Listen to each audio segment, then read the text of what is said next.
What's going on, gang? This your boy Blue the Trucker, man. Back at y'all again, man, with another Western Express review, man. This my 3-month review, man. Coming back at y'all, man, giving y'all a little bit more info. I've been reading the comments and everything, getting everybody's opinion on what they think about Western Express and all of that. But again, you can't sit up here and dwindle off anybody else's opinion. You have to do things for your own reason. You got to be your own man out here, especially when it comes to this trucking game, man. You follow the next man, you might make the next man mistakes. You listen to the next man and you take heed sometimes, you might be able to prevent yourself from making the same mistakes he might have made. But I'm here to talk to y'all about a little bit of what I've been noticing as far as what y'all been talking about Western Express. I want to let y'all know I am in the flatbed division. I'm not drive-in, I'm flatbed. Flatbed division get a little bit more pay. My starting pay is flatbed. I started off at 42 cents a mile. And it was like a $2,000 sign-on bonus. So you get like, I think like 500 like every 2 months or something like that. But on top of that, with flatbeds, you do get like a $25 extra little pay for whenever you got to tarp a load. Like I was explaining in one of my videos, you got to get out, secure the loads, tarp it and everything. So you do get a little bit extra money when it comes to flatbed. Flatbed is a little bit more physical versus drive-in because you do have to secure these loads, man, and you have to make sure you secure them properly because you have to keep them, you have to keep everything properly secured to this bed, man, because you don't want nothing to come off this trailer and, you know, hurt somebody in traffic, or you might hit your brakes too hard, something might slam into the back of your cab. I done seen some real, like, crazy pictures, man, coils rolling into the back of the tractor, man, and crushing. Like, it can get terrible, man, if you don't properly secure these loads. That's why they put you through flatbed training, the little flatbed training that they ought to give you. But it's to make sure you keeping yourself and others safe too. So flatbed is a little bit more rigorous, but I mean, again, it's for the experience. I wouldn't sit up here and say this is something that you would want to do long term. I'm doing flatbed for the experience to see what it's like for me. I wanted to do something a little different. I hear about drive-in and everything. You know, you bumping docks all day, you sitting hours on end. Flatbed's not like that. Flatbed, you actually get to get out, you know, see what's going on, secure your load. Most of the time when you are going to like a ship or a receiver, you're not really there for that much long. That's the truck, it's kicking on and going to optimize idle, but it's cooling me off right now. I'm in Arizona right now, so you know how it get a little hot up here. But flatbed, you're not running constantly like at weird hours of the night, because a lot of places that we deliver to is like 9 to 5 places. So once you get your load secured, you stop it for the night, you know, take you a shower, eat you a meal, and you know, depending on how much time you got left on your clock, you can either try to get yourself a little further to your destination, or you can cut it out for the night. So that's another thing I like about flatbed too. I like it for me because I get to get physical with things, keeps me in shape, a little bit better pay. Not even just here, any other company you go to, you will always have a little bit more better pay because you actually are getting physical with these loads. You got to tarp. Some of these loads is ridiculous. You're like, what? I got to do that? Like, yeah, it get real with the flatbed. Flatbed life is a whole nother lane when it comes to the truck driving industry, man. When it comes to the pay at Western Express, we are paid weekly. We get paid every week, every Friday. You get a pay stub in your email every Wednesday, letting you know how much you are getting paid. The way you get paid, you transfer these papers in. It's pretty much like an app on the phone. You take pictures of, you know, the invoice or the billing delay and your trip sheet, which is, you know, you write down your load number and your tractor number, because that's the way you get paid, and you send it all in. If you do not send those papers in, you will not get paid. So a lot of guys that, hey, I did this and I didn't get paid, it's because they didn't properly do their paperwork. A lot of these people act like they're a little remedial. Like you have to understand that these people need to understand that you are turning in this paperwork in order for you to get paid. Don't turn in this paperwork, you will not get paid. That's just that. That's that on that. Average miles that I run, for me, I run about 1,800 miles, maybe 2,500 miles a week, depending on if I'm held up at a shipper or held up at receiving, or, you know, if just something just so happens to change. because we don't get paid by driving each mile. Like if they give you a load and it's, let's say, 950 miles, you do your cents per mile times 850 miles or 950 miles, and that's how much you getting paid for that load. And it's like that with every load you get. So once you run those miles, you drop that load, they send your next load. Hey, this load is like the load I just ran right now. I just ran all the way from Illinois all the way to, I'm going to California. I'm in Arizona right now, and this is like a 1,900 mile run. So I'm at 46 cents a mile now. I got a 4-cent increase since I started, and that's within my first 3 months or whatever. But I guess I'm maxing out at 50 cents once I hit my 6 months. And you know, that's how you pay. They pay you by each load and the mileage in that load, and you do get paid for empty miles. Western Express pay you for the empty miles, and on top of that, if you got to tarp the load, extra $25 for the tarp pay. Reasons that you would want to come to Western Express. You got a felony. For those guys out there who seem to just can't pass a hair follicle test for whatever reason. If you totaled the truck or something at your last company, you hit a bridge, nobody is giving you a chance, you fresh out of school, all reasons you might want to come to Western Express. Everybody is not guaranteed to get the same results from Western Express. I can personally say that for myself, because listening to all these other stories and all these other people saying that they didn't have this experience, it's a trash company.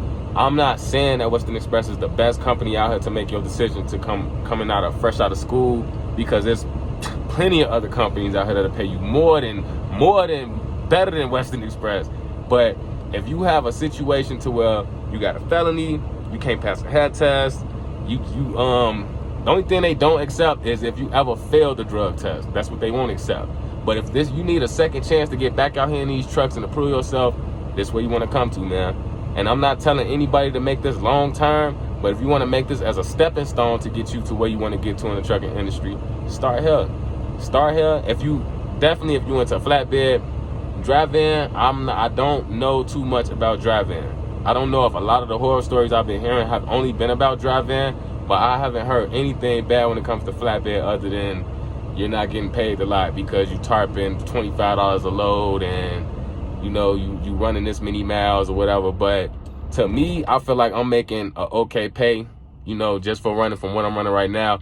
I've already had my CDL for a while, so, and I was driving Class B trucks. I mentioned that in one of my videos. So driving on the road isn't anything new to me, but being over the road is something new to me, and it's an entirely new experience to me, and I kind of enjoy it. I do enjoy it. You get to meet new people, go new places, see different states. Is beautiful. Like, this country is really, really beautiful out here. It really is. You get your experience on top of it all. Like, there's no experience like over the road experience. It really isn't. Like, if you want to come out of school and try to go to like a mom and pop thing, or you find a company that'll take you right on, you know, without going over the road, hey, that's fine. But my personal opinion, there's no experience like over the road experience.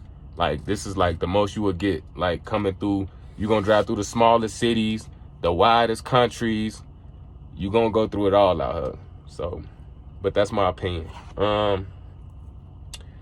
Another thing too, I seen a guy talking about, you know, if you gone, you got to worry about your girlfriend and everything and your family, which I do miss my family. I miss my fiance a lot. I do. But everything that I'm doing is for the better good of my family. And the things about worrying about your girlfriend, cheating and things like that, that can happen while you home, bro. That can happen while you home, bro, working a regular 9 to 5. Like, it happens a lot. I know a lot of square bobs, bro, that definitely be working 9 to 5 and they girl cheating on them all the time, bro. All the time, and don't even got a clue, you know? So if you gonna do something like this and you worried about mainly, I'm not even saying if you worried about a wife or a fiance, like, you know, I got a family, an actual family. If you worried about a girlfriend or a woman in general, you're not gonna have a healthy mind to even maintain yourself out here on the road, man, because this is a real mental job when you out here on this road, man, and you have to be focused on yourself and this road and this truck. And if you worried about girl problems, bro, this ain't for you, man. It's not. And one thing about that, it'll slow you down, bro. It really will. You want to make this your career. This is your opportunity to get out here and put yourself at a better position in life. And if you feel like a girl is more important than that, then you might as well go ahead and work yourself a little factory job, man, and try to pop up on her at home any chance you get, bro.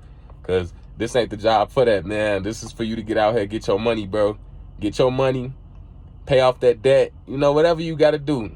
I feel like this is what trucking is for, man. I feel like trucking is made for the individuals who you know, didn't want to go that route to go to college and, you know, just go the extra mile as far as success goes. But, you know, me, I'm a felon, so I have to take an alternate route, you know. That's the only thing that pretty much slowed me down is being a felon out here. But I'm taking the opportunity to try to make myself better out here in life. I'm trying to make myself a little bit more self-sufficient. So I'm taking on Western Express for the moment. You know, once my contract is up, who's to say I'm gonna go to another company, a better company, hopefully by 6 months, you know, somebody will be willing to accept me out here. I have been getting a lot of calls back, even with 3 months of experience. I've been getting calls back with people ready to take me on. But I'm gonna, you know, take my time. I'm gonna go ahead and finish out my little loyalty situation with Western Express, finish out my 6-month contract, and that's gonna be that on that, you know. But if you worried about women and family and all of that, family I can understand, but solely worried about a female, like just a regular girlfriend, nah, bro. You don't want to be out here with nothing like that on your man, bro. Tie up everything at home before you leave. If you do decide to do trucking, bro, make your situation a little bit more solid before you come out here, man. Because you're gonna be out here stressed out, losing weight, not focused, and that's when you end up hitting shit. And you know, smacking cars and going off the road and not paying attention, not pre-tripping, stuff like that, man. I mean, for the most part, my 3 months have been pretty good, pretty smooth. I haven't had any problems. Matter of fact, yes, I did. I am having just a little bit of a problem. Just I'm not getting home every week. I'm getting home bi-weekly, which is fine with me. After I did the math and everything, adding on like what my weekly home time would be, you know, with mileage versus my bi-weekly home time would be with mileage. I'm pretty okay with being home bi-weekly. So it was supposed to be like a regional home every week thing, but I stay in the state of Michigan and we don't really have like a lot of freight that goes through that where they can get me home every week, you know, with a load and then come back out with a load. But I'm pretty cool with the bi-weekly thing. I mean, it's only for a few months, it's temporary. You got to go through temporary situations in order for you to make a permanent situation for yourself sometimes. That's just what it is. Success requires sacrifice. So I'm willing to deal with everything like this for the moment. But other than that, my pay, pretty good. I like it. I think the most I made is about, after taxes, about $1,100. After taxes is what I made. And this is with no tractor trailer experience. I had Class B experience, but no tractor trailer experience. But that's the most I made. After taxes, $1,100. Before taxes, I think it was like $1,409, like 13 something. But I know after this run, because I ran all the way from Illinois to California, and I got to run back, I'm pretty sure I'm gonna make about 3,000 plus miles this week, just by myself. And that's because I ran this load from Friday to this week, because they pay thing goes from Sunday to Saturday. So you have to turn in your last little bit of paperwork by Saturday in order for you to get paid for any of those loads. So I picked up this load on Friday, and I'm running it all the way till, I think tomorrow. I was supposed to have dropped it off, but I ran out of drive time, so I'll be dropping it off Wednesday. And then I should be home by the weekend. So hopefully I should be able to drop off maybe 2 more loads, put me at about 3,000 plus miles, maybe a little short of that, but I'm happy with that. You know, as long as I get home and I get my money and I get to drop my loads off on time, that's fine with me. So, but as far as the company goes, I'm still being treated well. My DM is still very respectful. He still gets me home in a timely manner. I haven't experienced any disrespect from anyone. I mean, it's an okay company, man. It's an okay company to start out. If you ever had any problems or you need a second chance or whatever, Western Express is where you want to come to, man. But I'm not going to hold y'all up with this video. I just want to fill in those blanks for a lot of those who had these questions in the comments. I wasn't able to really get back to everybody as soon as I could, but now that I am, here's the video. Sorry it took me so long, but this is my 3-month review. I hope y'all take a little bit from this, and you know, y'all take Western Express into consideration as far as like getting out here and getting yourself into a truck, man. Like they gonna get you out here and get you running, bro. And depending on what division you're going to, it's gonna speak for itself. So I'm speaking from the flatbed division. Anybody else out there in drive in, y'all got a whole different scenario or a whole different side of things, please leave a comment or whatever. Like and subscribe. I'm gonna continue to drop videos as much as I can. Try to keep you guys up to date with how I'm living out here, how everything's going. And like I said, everything is so far so good, man. But y'all stay in tune with me, man. Like, comment, subscribe. Stay in tune with your boy, man. One.